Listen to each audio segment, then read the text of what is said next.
வணக்கம். நான் மருத்துவர் என்.ஏ. ராஜேஷ், கேஸ்ட்ரோஎன்ட்ராலஜிஸ்ட். இன்னைக்கு நாம உடலின் ஒரு முக்கிய உறுப்பும் அதன் பாதிப்பினால் வர நோயை பற்றியும் பேச போகிறோம்.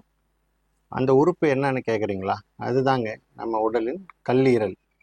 கல்லீரல் ஏன் ரொம்ப முக்கியமான உறுப்புன்னு சொல்கிறேன்னா, நம்ம உடலிலேயே இருக்கிறதுலையே மிக அதிகமான செயலை செய்கிறது நம்ம கல்லீரல் தாங்க.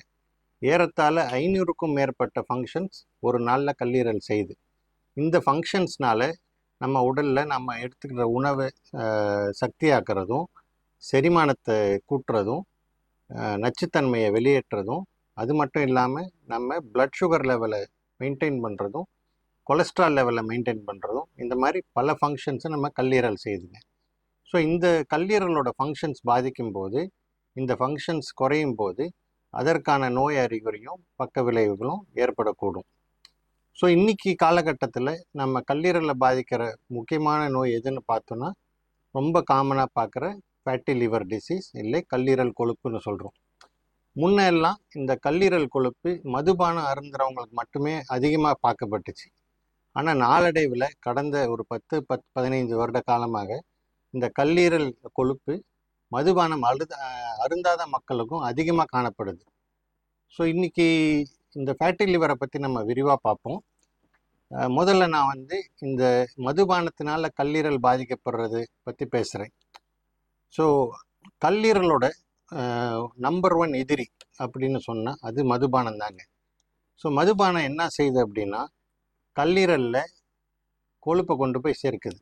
ஸோ ஆல்கால்னால் ஏற்படுற கல்லீரல் கொழுப்பு ஆல்காலிக் ஃபேட்டி லிவர்னு சொல்லுவோம். ஸோ ஏற்கனவே சொன்ன மாதிரி கல்லீரல் 500க்கும் மேற்பட்ட ஃபங்க்ஷன் செய்யுது. ஸோ கல்லீரலில் ஒரு கெமிக்கல் ஃபேக்ட்ரின்னு வச்சுக்கோங்க. ஸோ இப்போ இந்த கெமிக்கல் ஃபேக்ட்ரியில் நிறைய பொருள், தேவையில்லாத பொருள்லாம் போய் அடுக்கும்போது என்ன ஆகும்? அந்த மெஷினோட எஃபிஷியன்சி குறையும், ஃபேக்ட்ரியோட எஃபிஷியன்சி குறையும், ஃபங்க்ஷன்ஸ் குறையும். அதே தான் நடக்குங்க. ஸோ ஆல்கால் எடுக்கும்போது தேவையில்லாத கொழுப்பு போய் லிவரில் படரும்போது ஸோ லிவரோட ஃபங்க்ஷன்ஸ் நாளடைவில் குறைய ஆரம்பிக்கும்.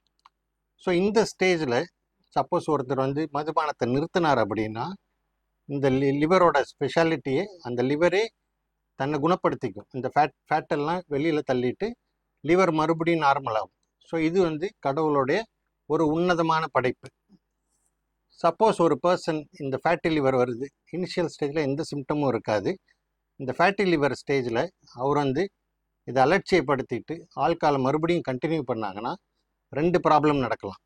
ஒன்று கல்லீரல் அலர்ச்சி, இன்னொன்று எண்ட் ஸ்டேஜ் லிவர் டிசீஸ் எனப்படும் கல்லீரல் சுருக்கம், இல்லை சிரோசிஸ் லிவர் அப்படின்னு சொல்லுவோம். ஸோ கல்லீரல் அலர்ச்சி ஏற்படும் போது தான் ஒருத்தருக்கு அதோட சிம்டம்ஸ் தெரிய ஆரம்பிக்கும். ஸோ என்ன ஆகும்? கண் மஞ்சளாகவும், யூரின் மஞ்சளாகவும், அது நம்ம மஞ்சக்காமலைன்னு சொல்லுவோம். பசி எடுக்காது, உணவு பிடிக்காது, மிக சோர்வடைவாங்க. ஸோ இதெல்லாம் அதோட அறிகுறி. பட் இந்த ஸ்டேஜ்லேயும் ஒருத்தர் ஆல்காலை நிறுத்தினார்னா நம்ம லிவர் மறுபடியும் நார்மலாக ரிட்டர்ன் ஆகிற சக்தி இருக்குது. இதுவும் ஒரு கடவுளுடைய உன்னதமான படைப்பு. பட் இதையும் மீறி ஒருத்தர் ஆல்கால் மறுபடியும் கண்டினியூ பண்ணார்னா லிவர் 2 ஸ்டேஜ் தாண்டிருச்சு. 3வது stage irreversible. So end stage liver டிசீஸ்னு சொல்லுவோம், இல்லை கல்லீரல் சுருக்கம்னு சொல்லுவோம். கல்லீரல் சுருக்கம் வந்த பிறகு நம்ம அதை குணப்படுத்த முடியாது. அதனால் ஏற்படுற பக்க விளைவுகளும் பாதிப்பும் மிக கடுமையாக இருக்கும். ஃபார் எக்ஸாம்பிள், இங்கே தான் ஜாண்டிஸ் ப்ராக்ரஸ் ஆகிட்டே இருக்கும். மருந்து கொடுத்தாலும் ஜாண்டிஸ் ரிவர்ஸ் ஆகாது. ஒருத்தருக்கு வயிறில் நீர் சேர ஆரம்பிக்கும், நினைவாற்றல் குறையக்கூடும், இரத்த வாந்தி வரலாம், சில சமயம் உயிருக்கே ஆபத்தும் வரலாம். ஸோ மது பழக்கம் கல்லீரலில் மட்டும் இல்லாமல் நம்ம மூளை, இதயம், குடும்பம், இல்லை பொருளாதாரம் எல்லாத்தையும் பாதிக்கும். மது பழக்கத்துக்கு அடிமையாயிட்டார் அப்படின்னா அந்த பழக்கத்திலேருந்து மீண்டு வர முடியாதுங்கிறதெல்லாம் ஒன்றுமே கிடையாது. மன உறுதியும் குடும்ப ஆதரவும் மருத்துவ ஆலோசனையும் இருந்தால் ஒருத்தர் இதிலிருந்து ஈஸியாக மீண்டு வந்துட்டு ஒரு புதிய வாழ்க்கையை தொடங்கலாம்.